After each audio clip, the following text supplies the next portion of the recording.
Good morning friends, मैं हूं doctor Archana Singh, assistant professor राजनीति विज्ञान विभाग एलएनटी कॉलेज मुजफ्फरपुर। मैं आज क्लास में जिस टॉपिक के बारे में डिस्कस करूंगी वो टॉपिक है अंतर्राष्ट्रीय संबंधों में मार्क्सवादी विचार।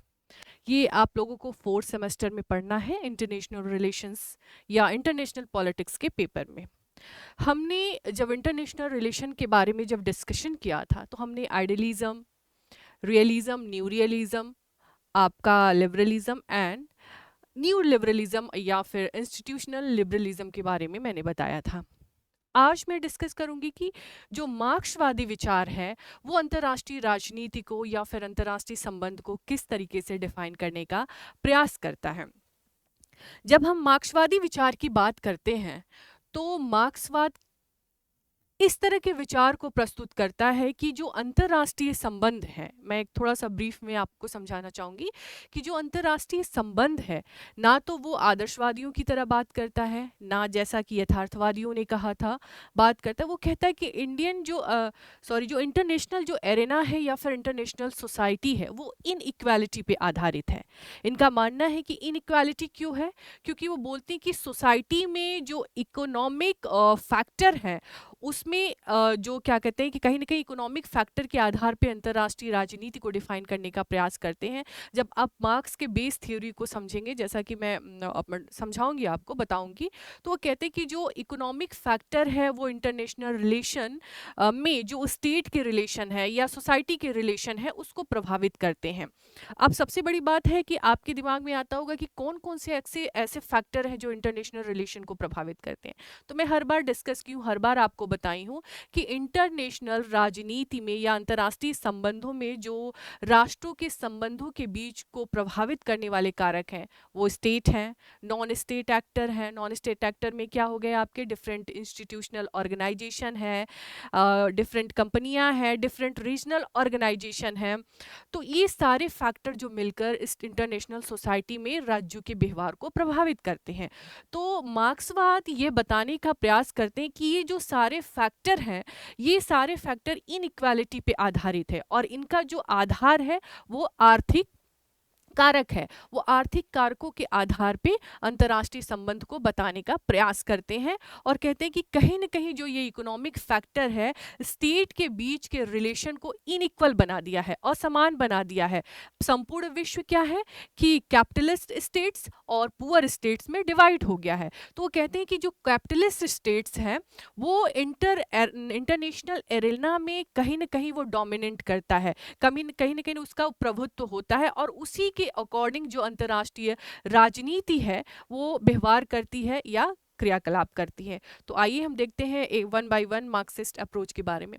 जैसे Marxist approach in international relation, इसमें मैंने जो मुझे डिस्कस करना है, इस टॉपिक को कवर करना है, तो किन किन विषयों पे मैं चर्चा करूंगी। फर्स्ट है मार्क्सिस्ट या फिर न्यू मार्क्सिस्ट अप्रोच। सेकंड है जो मार्क्सिस्ट अप्रोच और या फिर न्यू मार्क्सिस्ट अप्रोच है वो उसके जो बेस है, पहला है इकोनॉमिक एनालिसिस यानी आर्थिक विश्लेषण के आधार पे वो अंतर्राष्ट्रीय राजनीति को एक्सप्लेन करने का प्रयास करते हैं। नेक्स्ट है क्रिटिक ऑफ कैपिटलिज्म, वो पूंजीवाद की आलोचना करते हैं, हम मार्क्सिस्ट और न्यू मार्क्सिस्ट के अंतर्गत पढ़ने का प्रयास करेंगे।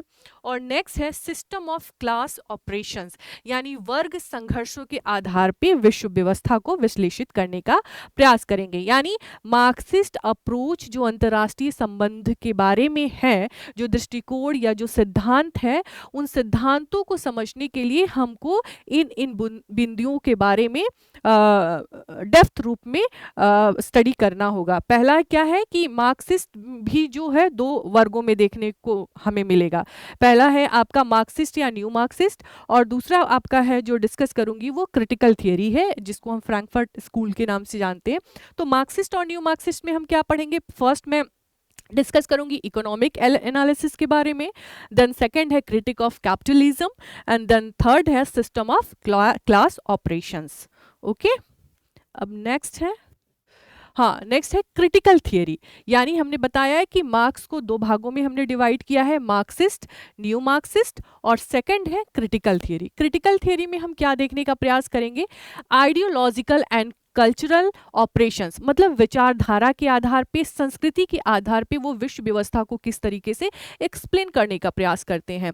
और सेकंड है influenced by idea of Gramsci and Frankfurt school, यानी ग्रामसी के विचार या जो फ्रैंकफर्ट स्कूल है वो किस तरीके से इंटरनेशनल सोसाइटी को डिफाइन करने का प्रयास करेगा। मार्क्सवाद की थ्योरी के अंतर्गत हम ये सारी चीजों को पढ़ने का हम प्रयास करेंगे।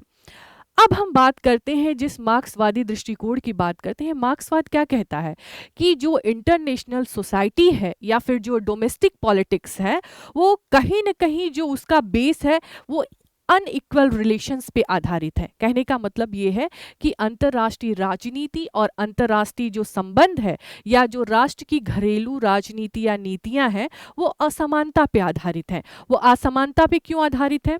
जब मार्क्स की थ्योरी को आप पढ़ेंगे तो उन्होंने हिस्टोरिकल वे में डिस्कस किया था कि सोसाइटी क्या है, दो वर्गों में विभाजित है। एक पूंजीपति है एक तरफ और दूसरी तरफ श्रमिक वर्ग है।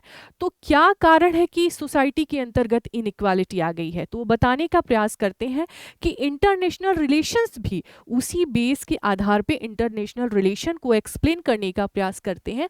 वो कहते हैं कि इंटरनेशनल पॉलिटिक्स और राष्ट्रों की जो घरेलू राजनीति है वो भी इनइक्वालिटी पे आधारित है। तो इसका रीजन वो बताने का प्रयास करते हैं। इसका क्या कारण है कि जो ग्लोबल कैपिटलिस्ट स्ट्रक्चर है यानी वैश्विक आपका पूंजीवादी जो संरचना है वो कैसे वर्गों में विभाजित है? एक तरफ आपका कैपिटलिस्ट स्टेट्स है और दूसरी तरफ क्या है? पुअर स्टेट है। आप सुनते होंगे कैपिटलिस्ट स्टेट का मतलब क्या है कि जो राष्ट्र पूरी तरीके से डेवलप्ड है, जो विकसित राष्ट्र है, और पुअर स्टेट से मतलब क्या है कि जो डेवलपिंग कंट्री है या थर्ड वर्ल्ड की जो कंट्रियां हैं वो बोलते हैं कि जो इंटरनेशनल सोसाइटी है इसी global structure, capitalist global structure में डिवाइड है, जिसमें पहली तरफ कैपिटलिस्ट स्टेट्स है और दूसरी तरफ क्या है? पुअर स्टेट्स है। वो कहते हैं कि जो कैपिटलिस्ट स्टेट्स होता है वो एक्सप्लॉइटर है, यानी वो शोषण करने वाला है। तो प्रश्न उठता है कि वो किसका शोषण करेगा? तो शोषण करता है वो पुअर स्टेट्स का, यानी एक्सप्लॉइटेशन यानी जो शोषण के शिकार हैं वो हमारे जो कम विकसित राष्ट्र हैं, जो विकसित हो रहे हैं, विकासशील श्रेणी में है, वो शोषित होती हैं। और उनके शोषण का क्या आधार होता है? इकोनॉमिक फैक्टर होता है। अब हम मार्क्सवादी विचारधारा को समझने से पहले ये जानने का प्रयास करेंगे कि मार्क्स ने किन विचारों के आधार पे समाज को डिफाइन करने का प्रयास किया। तो उस मान्यताओं को लेकर हम इंटरनेशनल सोसाइटी को एक्सप्लेन करने का प्रयास करेंगे। तो कोर एजम्पशन यानी किन केंद्र बिंदुओं पे हमारा जो मार्क्सवादी विचार है वो काम करता है, किन किन केंद्र बिंदुओं पे। तो पहला वो कहते हैं कि historical materialism and dialectical method, यानी इसके आधार पर वो सोसाइटी को डिफाइन करने का प्रयास करते हैं, इसके आधार पे। और नेक्स्ट क्या है? द बेस और सुपर स्ट्रक्चर मॉडल के आधार पे इंटरनेशनल सोसाइटी को डिफाइन करने का प्रयास करते हैं। और थर्ड है क्लास स्ट्रगल, यानी इन तीनों के आधार पे जो मार्क्सवादी विचार है, इन तीनों के आधार पे कहीं ना कहीं सोसाइटी को डिफाइन करने का प्रयास करते हैं। यानी पहला क्या है? Historical materialism and dialectical method को हम समझने का प्रयास करेंगे मार्क्सवादी विचारधारा के अंतर्गत। नेक्स्ट है द बेस और सुपर स्ट्रक्चर जो मेथड है मार्क्सवादी विचार का, उसको समझने का प्रयास करेंगे। देन क्या है? Class struggle. इन तीनों को समझने के बाद ही आप पूरी तरीके से मार्क्सवादी विचारधारा को इंटरनेशनल सोसाइटी में किस तरह से वो विचार को प्रस्तुत कर रहा है ये समझने का आप प्रयास करेंगे या ये जानने का प्रयास करेंगे। तो सबसे पहले हम देखते हैं कि वो कहते हैं कि जो हिस्टोरिकल जब मेथड की बात करते हैं तो वो कहते हैं कि जो इकोनॉमिक फैक्टर है, यहाँ पे क्या है? Economic factor determined by human history. वो कहते हैं कि जो ह्यूमन मनुष्यों का जो इतिहास है उसको डिटरमाइन यानी कि निर्धारित करने वाले कौन से तत्व हैं? वो आर्थिक फैक्टर यानी आर्थिक कारणों को बताने का प्रयास करते हैं। वो कहते हैं कि जो मनुष्य की जो ह्यूमन हिस्ट्री है वो कहीं ना कहीं कहीं से आर्थिक कारणों से प्रभावित है और उसी के आधार पे हमारा संपूर्ण जो ऐतिहासिक विकास का चरण है उसी पर टिका हुआ है। अब वो कहते हैं कि जो ह्यूमन हिस्ट्री को जब वो डिफाइन करते हैं तो मोड ऑफ प्रोडक्शन की बात करते हैं। मोड ऑफ प्रोडक्शन का क्या मतलब हुआ कि जब हम कहते हैं कि जो आपका ह्यूमन हिस्ट्री है, मनुष्यों का जो ऐतिहासिक हिस्ट्री है, जो इतिहास है, वो हमारे क्या है कि आर्थिक संबंधों के आधार पे डिफाइन किया गया है, या आर्थिक संबंधों के आधार पे हम उसको देखने का प्रयास करता है मार्क्सवादी विचार। और ह्यूमन हिस्ट्री को करता है, कहता है कि ह्यूमन हिस्ट्री में मोड ऑफ प्रोडक्शन जो है, मोड ऑफ प्रोडक्शन का जो स्वरूप है वो कहीं ना कहीं ह्यूमन हिस्ट्री को प्रभावित कर रही है।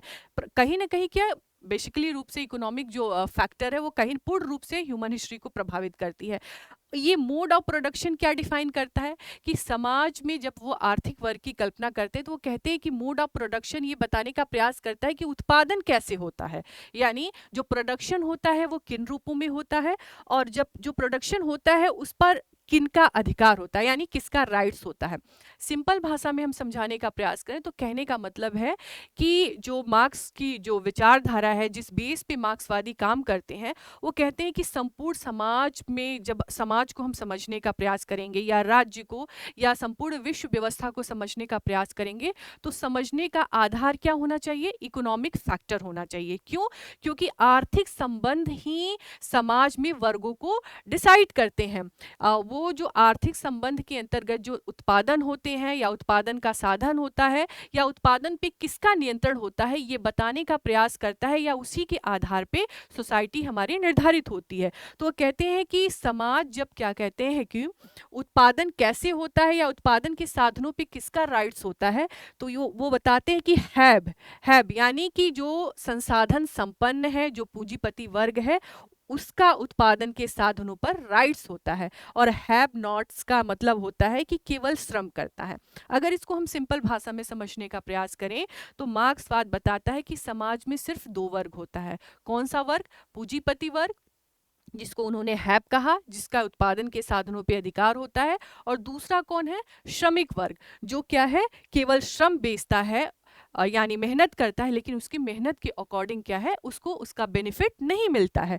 तो ये सारे जो रीजन है कहीं ना कहीं आपके क्लास स्ट्रगल यानी वर्ग संघर्ष को जन्म देते हैं। जब समाज में वर्ग संघर्ष होगा तो सिंपल सी बात है कि सोसाइटी क्या है, इनइक्वल होगी, असमानता पे आधारित होगी।